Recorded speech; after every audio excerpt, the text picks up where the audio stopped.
It's in, and Niemeier's out.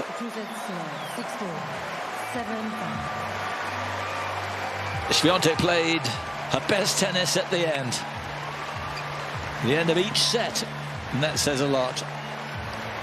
She didn't look for a large part of that match like the eventual winner or the world #1, but she's found a way, and she finished in style.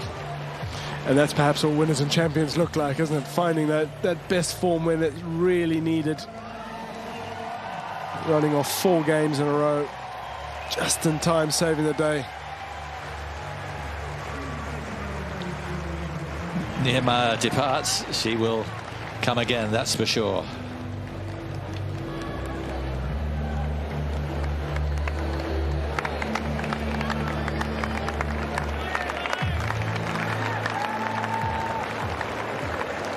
She's got a big game and a big future.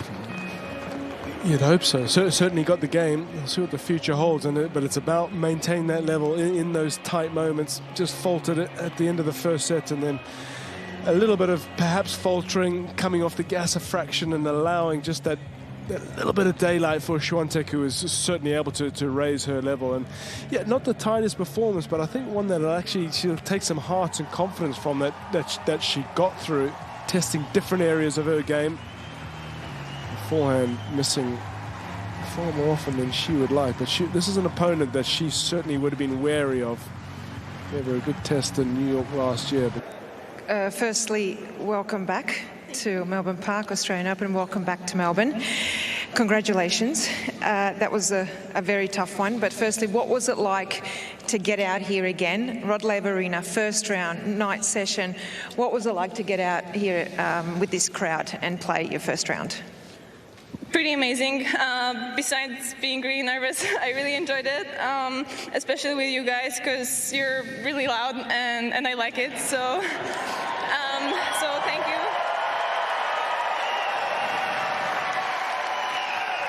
And I feel right now that actually it's totally different vibe than like a year ago or even 2 years when we played in COVID. So I'm really happy that we're able to enjoy this together and get almost full house. I know that Rafa got a full house and it's a good choice, so don't worry. But I'm waiting for it. And yeah, hope to see you guys on the next match. Well, I think this is a full house for you. Yeah. Now, you played her at the US Open. It was a very tough match. You were a set and a breakdown. You came back to win the match and you won the US Open. So it was always going to be a tough one tonight. What did you do to win tonight and to come back in that second set?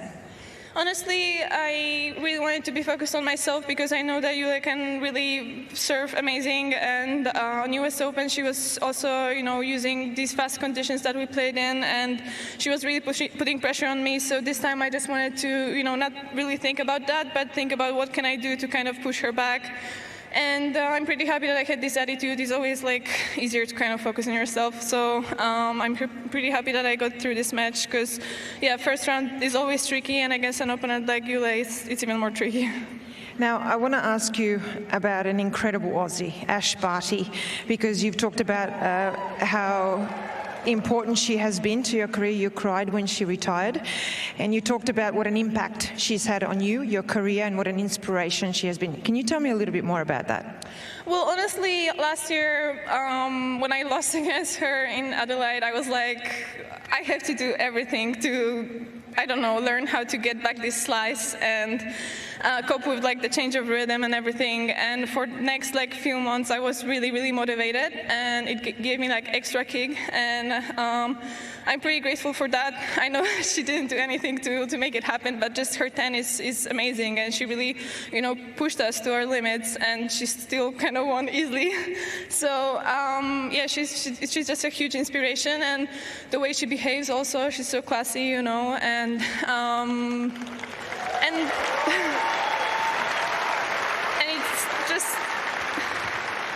it just seemed like she really enjoys competing and having a challenge, which I really admire, because sometimes for me a challenge is something that I tend to get nervous before, so I really wanted to kind of have this mindset, and yeah, she really inspired me to kind of work on myself.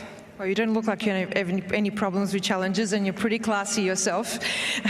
Last one. I feel like this was a breakthrough here for you last year. You got to the semi-finals for the first time at a Grand Slam that wasn't clay. Do you feel like this was where your year, which ended up being 2 Grand Slam titles, 8 titles, #1 in the world, do you feel like that this is where it started? This was the turnaround? Yes, for sure.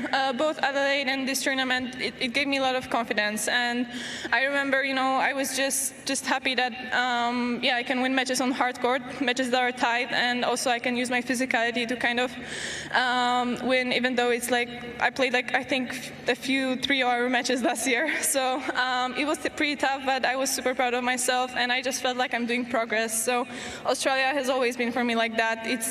It's such an amazing tournament because we're so fresh and not tired, so we kind of really push ourselves to the limit, and I always give, I don't know, I just feel like I can run to every ball, and I don't know, well, I always run to every ball, but in Australia I feel like I don't know, it's right after preseason, so I'm faster, I can really get there, and I can come back, and last year I showed that, and I was able to also come back after losing first sets, so it was like a really, it gave me a lot of confidence, that's all. Sorry, 2 long sentences.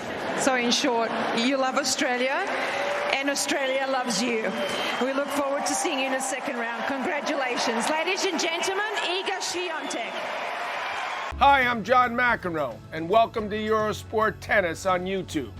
Click here to subscribe to Eurosport Tennis.